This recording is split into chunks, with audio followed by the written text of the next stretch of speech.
Inauteriak, nor da nor.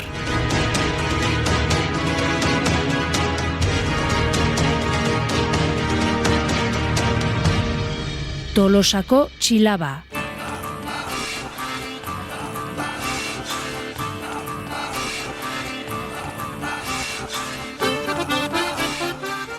Euskal Herri osoan famatuak dira Tolosako inauteriak. Hiri inauteri ezagunena eta biziena dugu. 18. mendekoak dira aipamenik zaharrenak.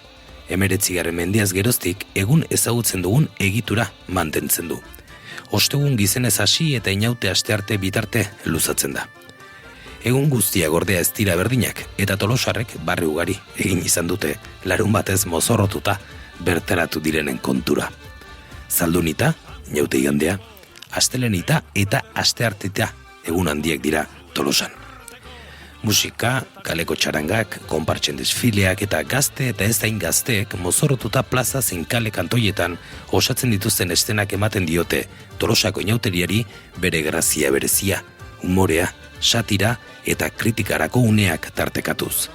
Ezagunak dira gazte kuadriek osatzen dituzten karrozak, zen baino zein originalagoak. Txilaba da baina Tolosako inauterien ikur eta mozorro berezkoena. Ostegun gizenez, txupinazoarekin lertzen da festa eguardian gaztetan erabez lepo dagoen udaletxe plazan. Tolosarrak zientoka ateratzen dira kalera, txilaba soinean, inauteriak ospatzeko irrikan. Jantziaren izenak ematen dio izana, mozorroari.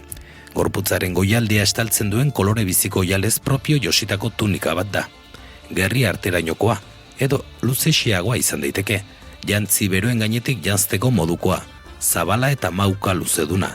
Lepo aldean irekidura eta Magreben tradizionala den jantziak bezala, txano puntjaduna du, muturrean ponpoi batez apaindua. Jantzi estimatua da Tolosan, hainbatetan familia edota lagun arte taldea ikustarazten duena ere, txilaba oial berarekin josten denean. Pieza berezia da txilaba. Nagusiki, gazte eta nerabeek soinean badara mate ere, adin eta genero guztietakoek jazten dute. Beste inauteri askotan ez bezala, ez da trapuzar edo beste erabilera bat emandako jantziz egina. Janzte utxarekin inauteri giroa korputzera itxasten da. Izenak izana ematen du. Txarangen atzetik salto eta dantza lepotik edo besotik helduta, kalean gora kalean behera ibiltzen dira, txilaba koloretsuak, inauteri zaleak adinik ez duela gogorarazten.